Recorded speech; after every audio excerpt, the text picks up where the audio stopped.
Good afternoon, ladies and gentlemen. Thank you very much for joining us for this very exciting, interesting, topical issue, risk and strategic role of leadership.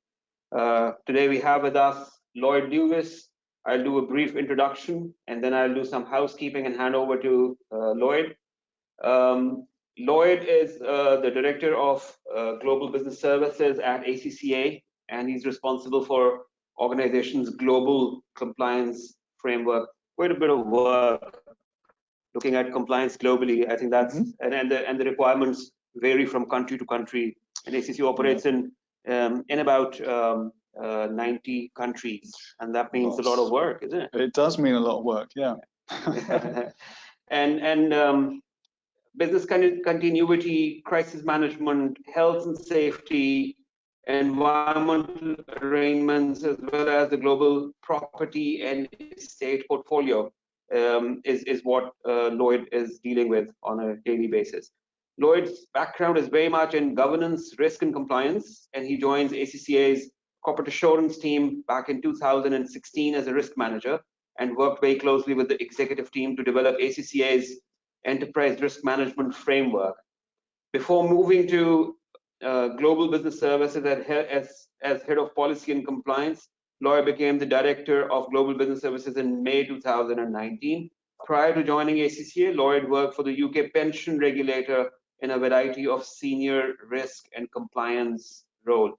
So we have an experienced individual colleague with us. He's traveled all the way from London, and a good opportunity for us to hear from him about risk and how does he manage risk and compliance across the ACCA framework. Right, Lloyd, thank you very much. Over to you. Thank you very much for the introduction, and welcome everybody. I'm delighted to be here in Pakistan. This is my first visit to the country and obviously my first time here in Lahore. I am obviously broadcasting live from the ACCA offices. I don't believe there's going to be a fire alarm, so if there is a fire alarm, it's real and I will be running off. I must say, this is the first time that I've presented through a webinar and to an audience here in the room as well, so I'm going to try my best to engage both audiences online as well as in the room as well. Overall, I hope you find the presentation interesting. It's quite topical at the moment, and you know, I think a lot of what I'm going to talk about, most of us will be able to relate to. I do want it to be engaging and participative, so what you don't want is to have to sit there and listen to me talking for an hour or probably even half an hour. So at some point in the presentation, I will ask the audience some questions, so it'll be great if you can respond and engage with the presentation. Feel free to write questions in the text box, or you can come off mute and ask questions directly. I have an assistant here to my left who is off the screen who will be able to relay questions to me, and we can engage in that way. So without further ado,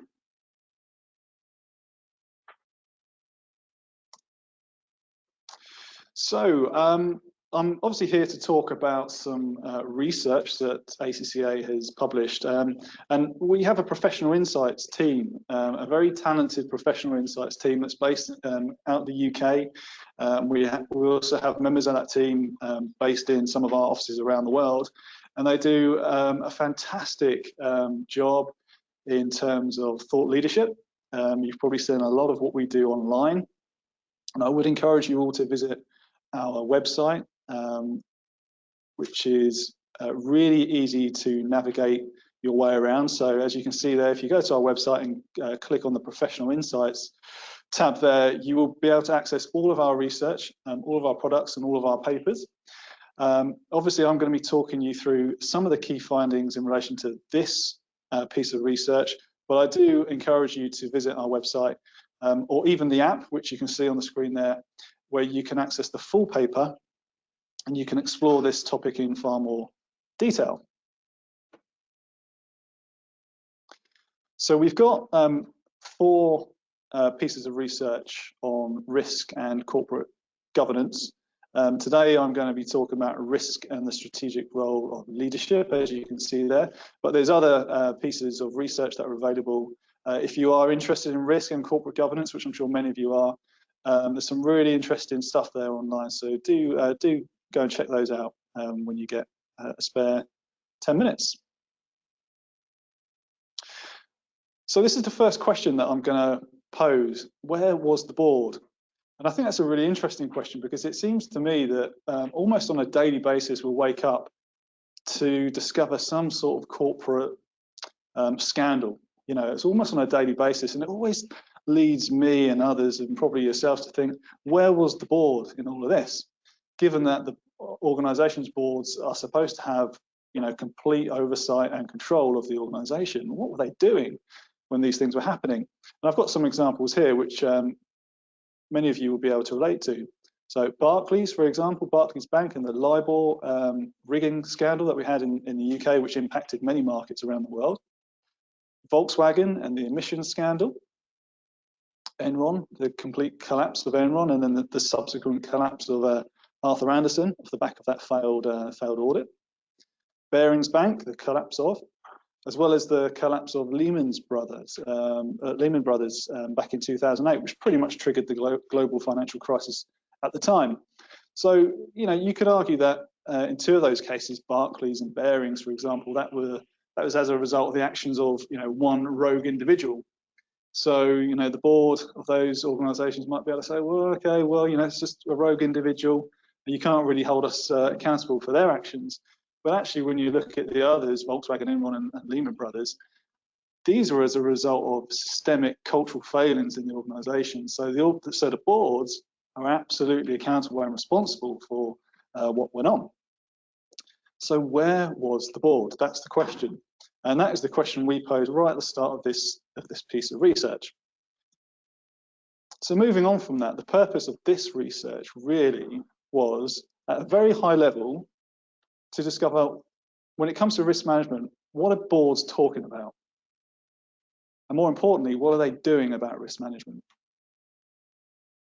We also wanted to discover how boards are integrating strategy development and risk management, because that's really where the value add is, and we'll talk about that in more detail shortly. And also how boards are developing their risk management skills and experience. So the project was jointly led by ACCA and some independent academics from leading UK business schools. We conducted over 30 interviews with both executive and non-executive directors from a whole range of organisations, from big PLCs all the way down to SMEs. We had 2 focus groups, and these consisted mainly of risk management professionals. So it was really interesting and important, actually, for the research to get the views of those people that are actually working within the risk industry or profession, and also input from ACCA's global forums, in particular the Global Forum on Governance, Risk and Performance. So the key findings, and as I'm talking through the key findings, I think it would be really good if you could think about how your organisations operate, think about your knowledge and experience of your boards, and just try to think about whether any of these findings are relatable to you in your organisations, and whether you can see room for improvement in your boards. I think that will be a good place to start. And then at the end, I'll ask some questions, and hopefully we can all engage and have a really good conversation about what it is that your boards are doing or not doing. We'll soon find out. So the first finding was in relation to the relationship between strategy and risk. Now, whilst there is a clear relationship, and you could argue an obvious relationship between strategy and risk, that relationship at times is often linear in nature. And what we mean by that is many organisations and many boards will create a strategy, a corporate strategy, and they'll agree it. And then it's only after the event, after the strategy has been agreed, that they'll then start thinking about the risks, you know, and then all of a sudden risk becomes a bad thing that you've got to manage. So you've got your strategy, you've spent a lot of time developing it, everybody's really happy with it. And now you've got to think about all those bad things that could happen along the way over the next 3 years or 5 years that could derail you from delivering that strategy. And all of a sudden you're focusing on risk solely on the downside. of risk. You're not thinking about opportunities. You're only thinking about the bad things that can happen. And that's probably not a great approach. So a better approach is absolutely a deeper integration of strategy development and risk.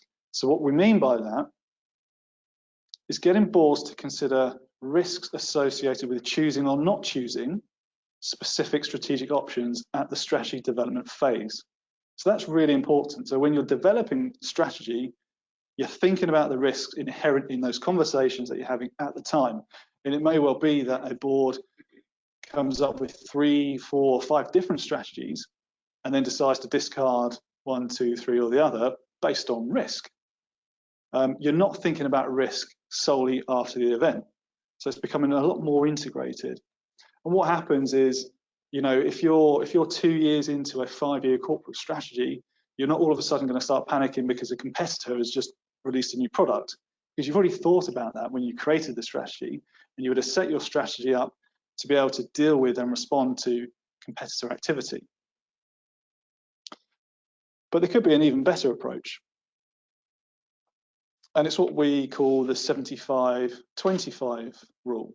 And what we mean by that is getting boards to spend 75% of their time in meetings looking outwards, being proactive, looking at the future, looking at opportunities, and then 25% of their time looking inwards and looking at the day-to-day risks that are inherent and are usually managed by organization's control framework. So we want a deeper integration with strategy development and risk, and an even more proactive and outward-looking board. I think that will lead to far better outcomes for organizations. We also discovered that the strategic role of leadership in managing risk tends to operate or take place along a spectrum. And most organizations are at either one end of the spectrum. You don't get many that are in the middle. And we describe these organizations taking either a principled approach, as you see there in the blue, or a prescriptive approach. Now, with a principled approach, what you tend to find is your more entrepreneurial, risk-seeking organizations. So risk management might not be a formal agenda item. They're much more comfortable in taking and seeking out opportunities. It's much more outward-looking. It's looking at the future, it's trying to chase those opportunities. And it tends to view risk in a more holistic manner, which is what enterprise risk management is all about. If you look at the prescriptive approach, very much has a compliance outlook. So those organizations that are operating in heavily regulated sectors, take financial services, for example, you know, they are required to have very formal risk management mechanisms. And that could be either because it's stipulated by legislation, corporate governance codes, or stock exchange listing requirements, for example. But they're very inward looking when it comes to risk management. And they're very, very concerned about the downside of risks, which we've already talked about. You will find that risk is a formal agenda item on most meetings. And what you will tend to see is lots and lots and lots of risk registers, which isn't necessarily a great thing. Now, what you will tend to see is those organizations that I talked about in the first couple of slides, where you've had those big corporate scandals, they probably sit more in with the principled approach. And it's a difficult equation because organizations have to take risk. You know, that's obvious. If you don't take risk, you're never going to survive. But actually, when it's not controlled and you take this very, very open principled approach, you are definitely at risk of bad things happening. So really, what you probably need to aim for is somewhere in the middle.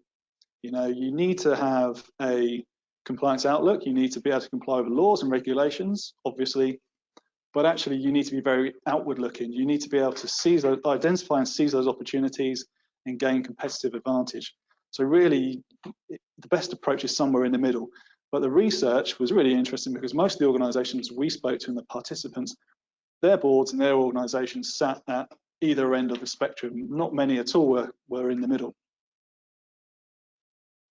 As I'm talking about this, it'll be good, I think, if you could just think about where your organisation might sit on this spectrum. You're probably thinking about that already, actually. So another finding relates to risk appetite. Now, risk appetite is, for many organisations, a really, really difficult concept to understand and implement in practice. And it means lots of different things to lots of different people and lots of different organisations. And one thing that came out very, very clearly in the research is that the concept of risk appetite is a bit of a nightmare. Now, there are many textbooks from risk management professionals that talk in great detail about the concept of risk appetite and how you should apply it and what it means, but actually it means different things for different people and it can be applied in different ways. But this is a really interesting comment from a current practicing risk management professional, which I wanted to share with you. So basically talking about the fact that organisations that have risk appetite statements, they're really struggling to understand the value of those statements because there aren't any kind of metrics, any sort of valuable metrics that you can add to those statements to make it real and practical. And he also went on to say that a lot of companies, they're still doing the sort of high, medium and low hungry averse type scales, which are just worthless. And I thought that was really interesting because many organizations, and probably the organizations that you work for, would approach risk in this high, medium and low kind of ratings approach. And if you have a risk appetite that's published, you will probably talk in language like this: hungry, averse or open. And this particular person is saying it's completely worthless. And I think that's a really interesting comment because some boards, some organizations will find this approach very useful, but actually, and I'm not saying this is useful or it's not useful, but I think one consideration that we need to have is that you can sometimes, we all like to see colors. We all like to see red, amber, green, don't we? Next to risks in particular. And if you have a risk and you see there's a green box next to it, it makes you feel better. It's, oh, okay, it's all right, the risk is being managed. But actually, what sits underneath that is often a very, very subjective assessment of likelihood and impact. And when it comes down to it, you have people assessing risk and saying, yeah, it doesn't really feel like it's going to happen. It's low risk. And what we do know is that there's probably a better, more scientific way of actually measuring risk. So risk appetite, a really interesting concept, but something that boards are really, really struggling with. Now, there are many articles and textbooks that have been written around the effectiveness of boards. Most of them will talk about board diversity and how important it is to have a diverse board. So it's probably no surprise that this was drawn out in our research as well. So what the research found was that to have a really effective board and one that can navigate its way around the complexities of an organization in this day and age and really make use and capitalize on that risk-reward equation, you need to have a very diverse board. So we coined the mnemonic risk-skeet, as you can see there. So what we're saying is that boards need to have that core risk intelligence that's sitting at the heart of what they do. And that risk intelligence is really made up of board members' skills, knowledge, experience, education, and training. And it's so important that we have a very diverse risk-skeet. Now, what's also really important is that when you talk about board diversity is the position of non-executive directors. And when you talk about non-executive directors and their effectiveness on boards, you can keep going and talking, and you can talk about other concepts such as group dynamics. So you have a non-executive director sitting on a board. How comfortable do they feel with challenging executive directors? And they are there to add that independent oversight and challenge. But actually, sometimes it's very difficult because a lot of the time, non-executive directors aren't actually that close to the organization. They don't really understand the culture, the people, its operations, and might not actually really understand in a true sense the range of risks and opportunities that that organisation faces. So it's really important that you've got effective non-executive directors on your board as well. But there has to be that safe space within boards. You know, it can't just be that whatever the chief executive says goes. You know, there has to be that open and willingness for people to embrace challenge, view situations, scenarios, and risks from different perspectives, which is really important. And really important to acknowledge the fact that everybody, it doesn't matter how experienced you are or how long you've been on a board, have their own cognitive biases. So it's very easy to fall into that trap of saying, I've seen this before, we don't need to worry, nothing bad's happened before, let's not worry too much about this. And before you know it, everything's gone wrong. A risk that you thought was very low has crystallized, and your organization is in big, big trouble.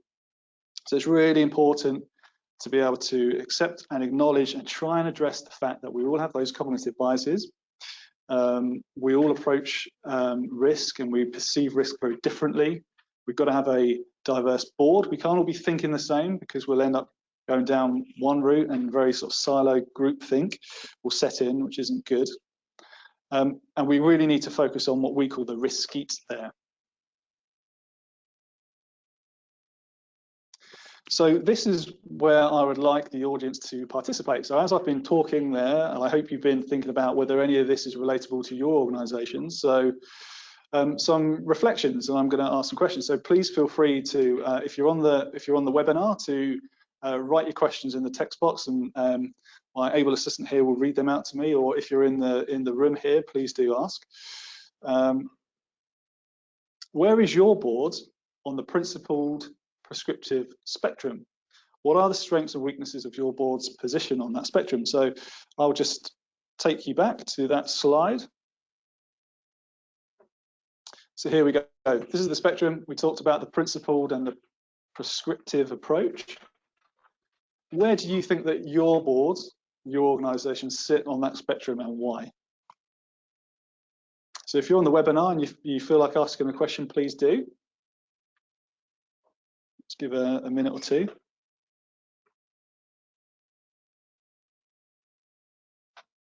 Likewise, if anybody in the room here wants to offer up their opinion, please do so. My board of directors is currently working on principle-based approach and a little bit towards prescriptive for compliance with the government laws and all that, but take every risk they want. Okay. Right. And what was the second question? Part of the second question? So the strengths and weaknesses of that kind of approach. Well, for the company, strengths are there, like they can manage this risk. The risk is immaterial to them, so it's good for them. But the weakness is they misutilize the opportunity which is in prescriptive board. Like some sort of, they should be in some sort of balance, which is not. Yeah. Okay, that's really interesting. So for the benefit of the attendees on the webinar, somebody in the audience here in the room just talked about their organisation and their board, and they feel that their organisation sits firmly in the principled approach at the moment, and even said that they take every single risk possible. So I assume from that it's a very entrepreneurial organisation. Jewelry business, I know we were chatting before, so retail, yeah, absolutely, you can see why they would be looking to seize those opportunities. But at the same time, I think you said they are trying to make some effort to move perhaps a little bit more towards the prescriptive approach as well, and that's probably a sign that, you know, they are actively trying to mature their approach to risk management. So, okay. Lord, there is one response from the participants online, although there are questions coming in about the risk register and all, but then we'll ask those questions later. Yep. Akbar Panjani has also mentioned about boards being more towards principle-based approach these days. Yeah. So the comment that he's made that boards are now principle in the principle-based approach. Yeah, and yeah, so I think that's a really good observation from somebody on the webinar there. Yeah, many boards are very much aligned to the principled approach. And as I said before, you know, organisations that operate in highly regulated sectors will find themselves probably more towards the prescriptive approach. But if you're an entrepreneurial organisation, if you're in retail, or if you're operating in a very competitive marketplace, yeah, you absolutely would expect to find yourself in a more aligned to the principled approach there. Akbar has made another comment. I can read that. It's an interesting one. Okay. He's saying in our organisation, boards are finding it difficult to differentiate between the internal audit and risk function. Okay. So is this really overlapping? Most of the organizations have clubbed these functions together. Yeah. Is it really separate? And what size of the organization requires the audit and internal audit and risk to be separated? That's a really good question. So who's that from? Akbar Panjani. Akbar, that's a really, really good question. Because you're absolutely right. Many organizations are combining their internal audit and risk function. Now, if you are a bit of a purist and you believe in the 3 lines of defense model, you would know that the risk management function and the internal audit function need to be completely independent and separate of each other. You know, the theory is that you should not have the risk function reporting into the internal audit function, which does happen, because really what you want is internal audit to be focusing on compliance. You know, they audit processes, they audit organizations' responses to legislation to make sure that they're complying. And that's not what you want from your risk function at all. You know, you want the risk function to be able to help the organization navigate its way through risks and opportunities, whereas internal audit takes very much a compliance-driven approach. So internal audit, much more leaning towards the prescriptive approach. Your risk function, your risk people are probably more open to identifying opportunities over on the principled approach there. And if you believe in the 3 lines of defense model, then absolutely internal audit, risk management should be separate functions. Okay, so let's... 4 more questions, or whenever you want to take questions other than discussing that. Okay, let's go back to the reflections. Okay, so does your board consider risk a key component of strategy creation? So if you have been involved in strategy development in your organizations, you might be able to answer this question or have an opinion on it. But at the very, very early stages of strategy development, strategy creation, are boards considering risk? Or is it done much more in that linear approach, that linear relationship that I talked about at the start, whereas they create the strategy and then worry about the risks afterwards?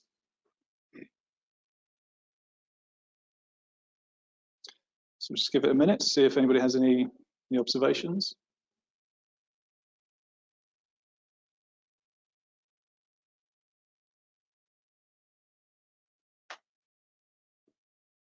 I was going to repeat the question.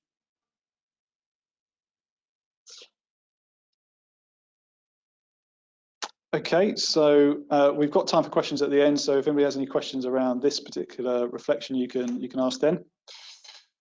So how do you review the diversity of risk intelligence, skills, knowledge, experience, education, training? So RISKEAT, are you aware of your boards taking the time to look at its diversity, look at its effectiveness, look at its skills, intelligence when it comes to risk? Or do you think that they just keep on, if they keep going as they are, they're not really paying too much attention to diversity of risk intelligence?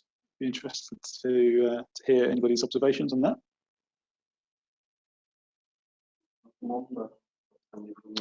Okay. Okay. Well, if you have a question on that, you can save it to the end as well.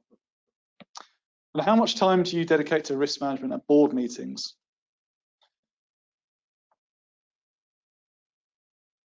Is it a quarterly report that goes to the board with a few lines that looks at your existing risks that are on your risk register? Is it far more proactive? Is it really looking out at the opportunities and the risks that might be coming in 1 year, 2 years, or 3 years down the line? A lot of boards, a lot of organisations will have quarterly risk reports going to their boards, talking about the downside risks and all the stuff that's currently in their risk registers. One response is saying that triannual reviews, the other is saying quarterly reviews. Yep, so triannual reviews, quarterly reviews, yep, very, very typical. Very, very typical. Project-based reviews. In my company where I'm working, they look at like project-based.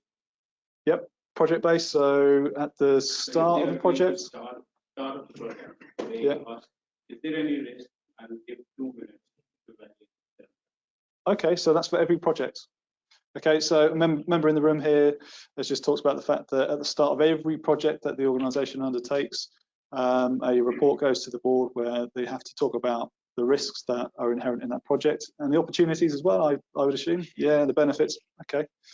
There's another interesting comment made by Asif in saying that quarterly reporting for key risks based on the risk register, usually via a time slot allotted in the audit committee meeting. Yeah, that's a good observation, Asif. Yeah, so many boards will delegate risk management oversight to subcommittees like the audit committee, and yeah, you absolutely end up with quarterly reports going to the audit committee with an update on those known risks that are sitting at maybe the corporate level risk register or other risk registers in the organisation. So that's very, very common, very typical. The downside is that audit committees, you know, again, if you take the purist view, they are there to focus on audit, you know, and it's only over the years that they've then been given the added responsibility of risk management oversight. So some audit committees are very much more focused on internal audit and compliance than risk, and it's very, very difficult at some audit committees to get the time, you know, the right amount of time dedicated to risk management.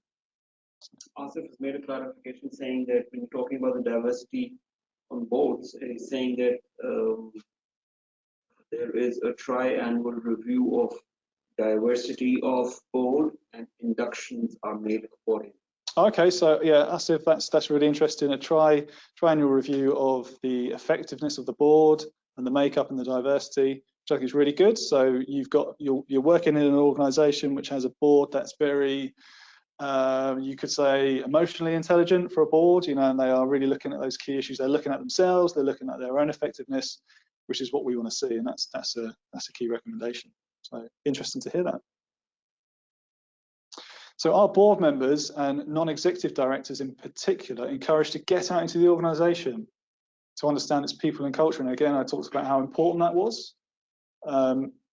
How effective can you be as a non-executive director if you don't understand the organisation that you're supposed to be overseeing? You know, if you don't understand the culture, you don't understand the people, how can you really add that much value when it comes to risk management? So I'll be interested to know whether anybody has, you know, in your organisations, do you see non-executive directors getting out into the business?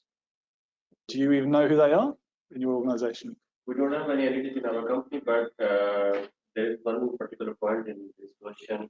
What would be the integrity of non-executive directors? Then he should, you know, keep his integrity as well when going out in the organization, because he's an independent director. Yeah. So yeah, the quality of his work. Yeah. So just talking in the room here about the integrity of non-executive directors. Yeah, I mean, absolutely. You know, we have non-executive directors for a reason, and you know, but yeah, integrity, that is not an added extra when it comes to being a non-executive director. That's at the forefront of their whole purpose and being, really. You know, if they don't have integrity, you can't trust them with the information that you're providing. They're never going to do what you need them to do. So yeah. Very open, honest, committed non-executive directors that you can trust and provide enough information, enough disclosure to really offer that level of oversight that we need them to do. A comment from Asif about last question. He's saying yes, mostly through informal channels, visits to countries where organization operates, sometimes as chief guest for project inauguration. Okay, so thank you, Asif, for continuing to engage. Yeah, it's really interesting that you you had that sort of limited exposure to the non-executive directors. That they are making an effort to get out and understand the organisation, albeit perhaps not as much as we might like. But it sounds like in your organisation they are making an effort, so that's good. There's a question from Bangladesh about this. Okay. About non-executive directors. Yep. Looking at operations on ground. Muhammad Mukhtasar Beyond, sorry, I'm pronouncing the name again, is saying, does the board member need to go to the field level to understand the operations and risks involved? Okay. Does it have to be that sort of, Really, really good question there. Do board members really need to have to get out into the sort of ground level to really understand the operations of the organisation? That's a really interesting question, because if you are an executive director, then it should be a given that you know what your organisation does, and you know its operations, and you know the risks that are inherent in those operations. You can't take for granted, or you can't expect executive directors to know and fully understand the challenges that the organisation faces, especially at more operational levels of the organisation. And you certainly can't just assume that they understand what the culture is in the organisation, because you've got to be conscious of the fact that board members sit at a very, very high level, and in many ways are very, very removed from the day-to-day running of the business. So I do think it's important that they, if they need to, then they get out and about and they understand their own organisation, and they understand the challenges that its people face. Absolutely. And how effective are the board's subcommittees? So we talked about the audit committee in enabling the board to focus on strategic risk issues. So really, the audit committee or risk committee, if you have one, should be able to provide the board with assurance that all of the operational risks, the internal control framework is sound, and the board members and the chief executive can sleep at night knowing that the house is in good order. And if you've got effective subcommittees of the board, the theory is that the board can then focus on those big strategic issues. It doesn't have to worry about the operational issues that are really troubling the organisation. So effective board subcommittees are really, really, really important. Now, some of you may look at the subcommittees in your organisation and think they're not that effective. You might think they're great. Interested to hear any observations that anybody might have. Question from the back of the room here, yeah, please do. Yeah. Basically, I'm not speaking up because I'm working at a consulting firm, and because the confidentiality agreement, so that's why I'm not. I mean, however, over the course of many organizations I've seen, there are multiple hierarchies, multiple steps.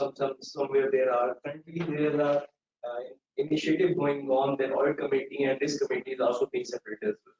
So I guess, as independent as it can be, the risk committee should be different because the goals and the objectives are very different. At the start of the project, they are aligning these goals, they are looking at forward, how we're gonna put these to mitigation or end these risks, and they are constantly reviewing it based on the project cycle. If there's a high risk project, they are maybe looking at forward by bi-weekly or weekly or monthly as well. Yeah. So somewhere they are like going on for a longer period of time. Yeah. So that's my perspective. You can add to it. Yeah, no, that's an interesting perspective, and for the benefit of those on the webinar, somebody in the room here works for PwC and just talking about how important it is to separate the audit and risk management functions when it comes to subcommittees. So going back to that discussion around, you don't really want an audit committee doing everything, because actually they have a very different focus. So if you're coming from a financial services background, you will find in many organisations separate risk committees for a very good reason, and then have separate audit committees. You probably find the more combined in sort of less regulated sectors, purely because it's easier, it's quicker, it's less resources, and if you are operating in a less regulated sector, you're probably going to be more along the other end of the spectrum there. So you don't really have to have that really sort of inwards focused view of risk. So it's a good point. It's something that I completely agree with. I think risk committees and audit committees should be very separate things. Okay, so that's the end of the reflections.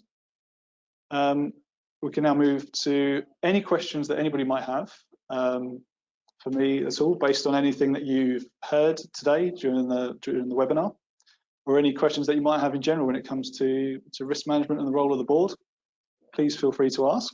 We have quite a few questions online, but let's first get to the Okay, we're going to go to the room first of all. I think we've got a few questions online, so over to the room, please.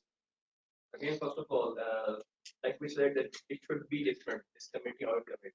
So what steps should be taken by the individual, or as a group, or as a member of the board, or what are the in any capacity that to give the awareness that these should be different and this should be aligned? Because most of the organizations are looking forward to it. However, most of them are also on the other side of the perspective that they don't want to do this thing or not, whether it's beneficial for them or not. Yeah. How to raise this awareness? What are the steps? That's a really interesting question. So how do you raise with the board the fact that you need to have separate risk and audit committees? I think you need to have a very strong risk manager or CRO. Someone, if you have somebody who's in that chief risk officer position, someone who is senior enough to stand up and say, do you know what, the organisation is going to be far more effective, not just for from a governance perspective, but in terms of overall risk management and opportunity management, if we have separate sub committees of the board to focus on risk and focus on audit. That's one way. So actually champion that fact through the risk function. You could do the same through the audit function. So if you've got a head of internal audit, say, do you know what? It's going to be much more effective to have separate subcommittees. If you've got a very diverse board, and we just going back to what we talked about, risk skeet, that may come from within. So somebody from within the board, maybe a non-executive director who has experience with organisations outside of your organisation, might come and say, do you know what, we need to look at how the board's governed, how it's structured. We need to have another look at its subcommittees, and maybe even commission an audit. And many of you that work for consulting firms will have probably been involved in auditing the effectiveness of boards. So there's a few ways to do that. There's a question from, sorry, another question? Okay, another question in the room, and then we'll come to the ones online. Yes, it's not a question, but just one comment. In one of the organizations I was, when they hire someone like MP Finance Manager, he goes through extensive training, like it was a day that he was supposed to stand on the receiving yard for around, used to be in the receiving yard for 10 days in order to better understand the operation. Yeah. This was done in order so that when he appears in the board, he is better able to identify the risk and identify the measures for it. I think this is something which is quite missing in some organizations. Whose executive directors are sitting in the board, they are taking the decisions, but actually they don't know much about them. Yeah, that's a good observation. And what the gentleman in the room was saying was that when you have new joiners joining the organisation, and you talked about finance manager, an awful lot of training and I guess induction is given to that individual to make sure that they really do understand the operations side of the business. What you will find, and probably most of you will have seen this already, is that people will join an organisation in a particular role that has a responsibility to either report to the board or report to a subcommittee, and it's just taken for granted that they've done it before. They know how to act, they know how to behave, they know what it is they should be reporting, and they know what it is they should be looking for. And I think many organisations take that for granted. So that focus at the induction phase is really, really important. And again, people that are reporting upwards and are supposed to be, I guess, challenging the board in a lot of respects, need to have a really good understanding of the organisation's culture and its people. So thank you for that. So, let's go to the questions online, if we could. So the first question is from Babar Iqbal. And Babar is trying to establish the difference between fraud and risk. And is there a connection? Of course, there's a connection. And he's saying there's a difference between risk and fraudulent activity. Like you quoted about Volkswagen emission issue and Enron. Those were, I believe, counted as fraud and not. Yeah, so that's an interesting question. What's the difference between fraud and risk? Well, I guess they are two very different concepts that actually overlap. If you think of a fraud in its purest sense, by the time you've discovered that a fraud's taken place, it's already happened. Yeah. So risk is all about looking into the future and making sure things don't happen. So many organisations will be managing fraud risks. And you'll have very well developed internal control frameworks which stop. Take a very sort of basic example, people that have access to accounts, those that work in the finance department from being able to steal money, for example. And we put in checks and balances to make sure that people can't do that. So there is a difference. A fraud is something that, an individual or a group of individuals will actively try to commit for financial gain, usually. Why else would you do it? Whereas risk is all about identifying the fact that fraud could take place and making sure that you put the controls in place to stop that from happening. The second question is from Muhammad Mukhlisur Bihan from Bangladesh again. He's saying how to train the board, and he says I've never heard of it. Is that because of any experience maybe?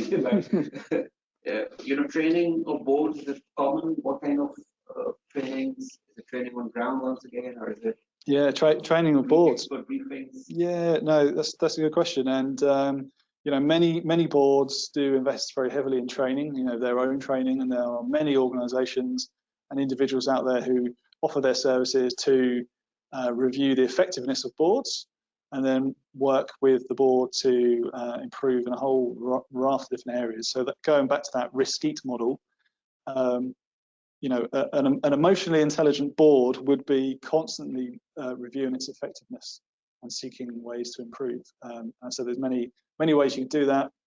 Lots of companies and lots of individuals offer their services to help the boards do that. Good question. The next one is from Usman Aziz. He's asking, shall a modern day organization manage risk registers at functional level, and that identified risks shall accumulate into portfolio of risks, or the risks shall be identified at strategy level and then trickle down to the functions? And if it is the top-down approach, what tools instead of risk register shall be used?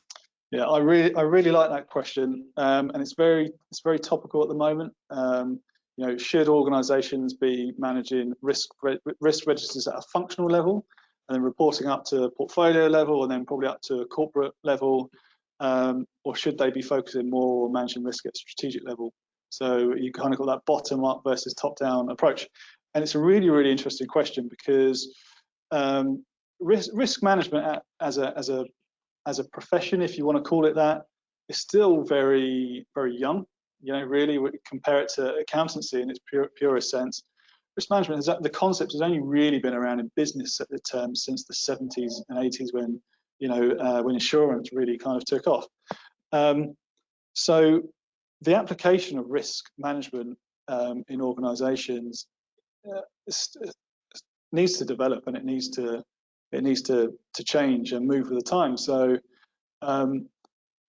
organisations that obsess with risk registers, as I mentioned before, and focus all of their time and efforts in making sure that risk registers are updated, they look really nice and pretty, they've got nice lovely colours next to them, are probably missing a trick, I would say. You've got many commentators and thought leaders at the moment who are saying that we should just get rid of risk registers altogether, because all they are at the end of the day is a list of risks. You know, it's worthless really. So if your control framework, your internal control framework is strong enough and robust enough, which you can check via internal audit, you shouldn't have to worry about risk registers. You know, and actually you should focus on integrating risk with strategy development. As I said before, you know, by the time you agree your corporate strategy, you've already thought and considered about all the risks that are inherent in that strategy. You don't then have to spend the next 2 or 3 years worrying about all the bad things that might happen. So, yeah, it's got to be right for the individual organisation. There's a really good debate around the effectiveness and value that risk registers bring. So, really good question. Okay, next question from Bangladesh again, Munsif Khan, saying, is risk management something to be taken seriously for small organizations that are run by a single director?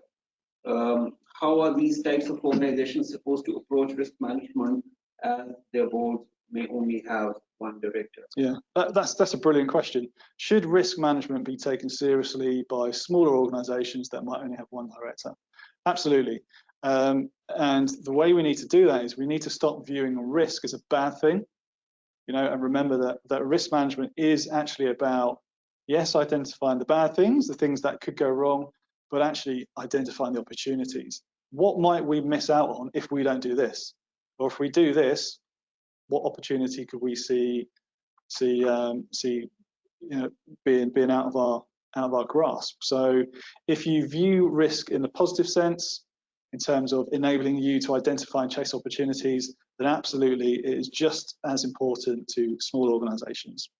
I would be on this.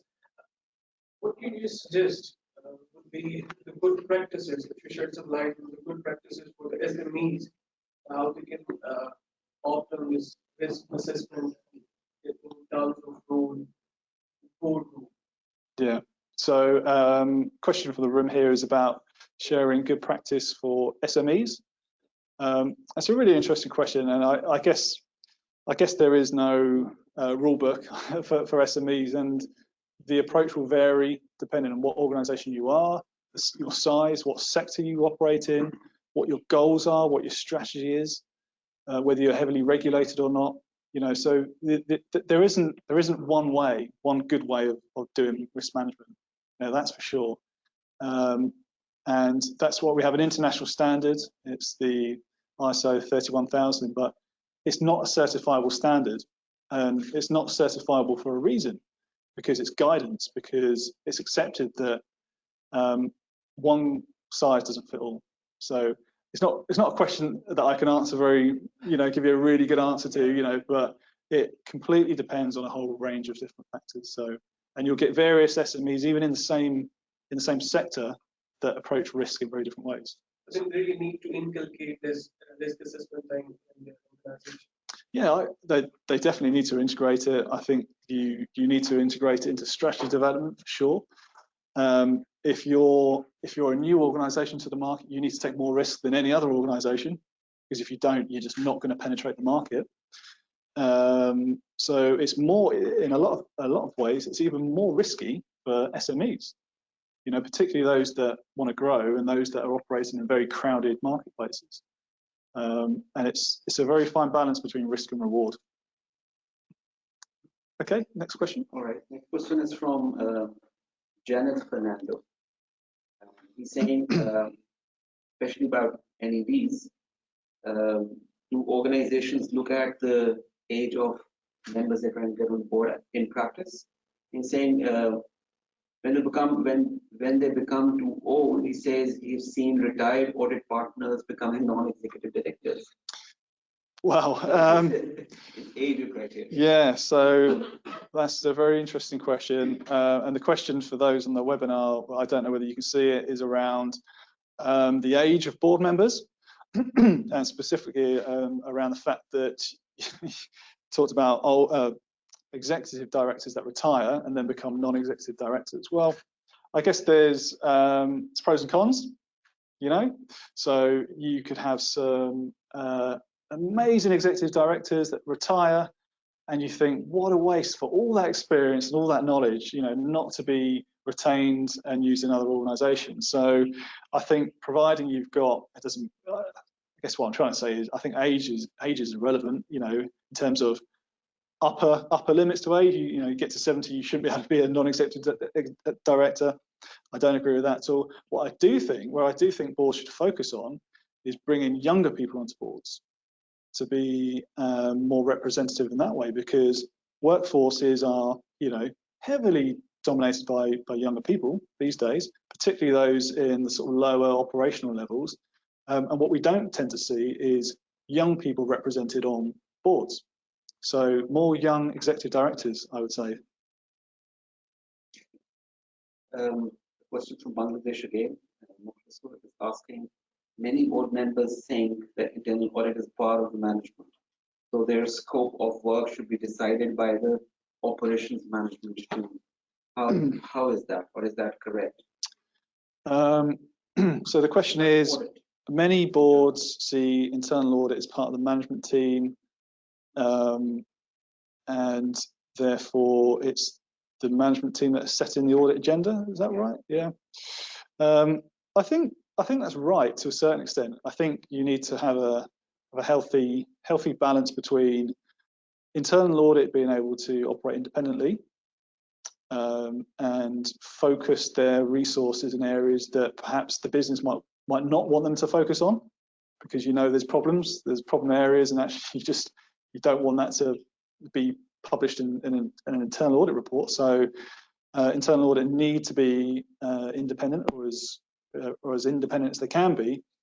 But actually, you know, there's no getting away from the fact that they are a part of the organisation. They all report ultimately to the same person as everybody else, and they are there to benefit the organisation. So management will identify areas of concern or areas of the business that they would like to be audited. So I think it's a joint effort. I think, yeah, they should have room to operate in a way that they want to, and be given that freedom to choose perhaps where they start looking. That makes sense. But actually, at the same time, they should be directed as well, I think. This is a question from Sri Lanka. I called the member Jacob Stephen. He's got a difficult surname. Okay. He's saying, is risk management very important for small companies and partnerships where the owners have no idea about risk management? Previously, it was about a single director. Now they're talking about, you know, people on the board, but they don't have any idea about risk management. Okay, it's so awareness. People on the board that have no idea about risk management, I would say time will tell, because if you don't take risk management seriously, it is a matter of time before your competitors who do take it seriously, you know, are going to probably see you out of the market, you know, or maybe not see you out of the market, but really, really restrict your ability to grow. So those that take risk management seriously, I would say, prosper more than those that don't, in the long run. In the long run. Good question. Okay. The next one is from Hamza Khan. He's saying, I've worked extensively on creating risk registers and grading of risk. However, it's often obscure how you can actually put them into operational use in ensuring it is put into work. I need some thoughts from you on that. Okay, so yeah, you're talking about the fact that you spend a lot of time creating risk registers, and I know that those of us that have ever worked in a risk role, you know, we've all probably spent hours and hours and hours creating risk registers. And I think it goes back to the question about what is the purpose and where is the value in having risk registers. Many people that have to create them, many people that have to read them, and many people that have to read reports based on risk registers will ask that same question: where is the value? And again, I think it differs from organisation to organisation, but depending on your board's outlook, you know, they may be deemed to be an effective part of the overall governance structure, or they might not be. And I think it's really a question for your individual board. So if you don't feel that your risk registers are effective, then you you need to speak to somebody about it, I would say, and find a way to make them be adding value. Yeah. Akbar Panjani is asking, is there any difference between risk management function and the risk-based audit, as boards often feel that risk-based audit fulfill the needs of a designated risk management function? Yeah, so the question was, is there a difference between risk management and risk-based audit? Big difference. I won't repeat what I'd said before about the 3 lines of defense model, but risk-based audit is really about focusing the precious resources of the internal audit function to where your risks are. Risk management as a concept is far broader. So yeah, one is about focusing resources based on risk. Others is about trying to steer the organisation at a strategic level to avoid the potholes, but also seize the opportunities. So 2 different things. Asif is asking, and he's talking about the top-down, bottom-up approach. He's saying, he says, I think it should be aligned with the strategy. The application should be based on the level where objectives are agreed. Strategic risks should be addressed while designing the strategy, while departments should be able to map their goals to strategic goals and manage their risks at department level in a way that strategic goals are met. Yeah, so observation from Asif there is all about linking risk with strategic objectives. I completely agree with that, because if you're spending resources, time and money mitigating risks that aren't linked to a strategic outcome or objective, what are you doing? You're just wasting your time. So the value is that at the end of the day, board wants to be able to deliver its strategy, satisfy its shareholders or stakeholders, and it will have a number of strategic objectives to meet. That's where the attention and resources and focus should be when it comes to risk management. And if it's not aligned to strategic objectives, then it's a waste of time, in my opinion. Okay. I think let's make it the last question. We're running out of time. We have quite a few more questions. Okay. Questions are just pouring in. So we just take one last. One last question. Okay. And this is from Mueeb Munsif, and he's saying, I own my own consulting company as a side hustle, providing business consulting services to clients worldwide. What should I do to manage risks, given that I don't have any other employee other than myself to basically do everything for the company? That's probably the best question so far. And the question for those on the webinar is, there's a chap who runs a consulting business as a side hustle, I think he described it as. So yeah, I think it really does depend on what it is you're aiming to achieve. If you want to build your side hustle into a business where you can actually move into it and manage it full time, then you need to be taking a lot of risk to get it to that point. Any entrepreneur or any startup business will probably say the same. So if it's a one person band, you're not going to be wanting to spend your time writing out risk registers because it's utterly pointless. So I would say that you need to be focusing very much on the opportunities.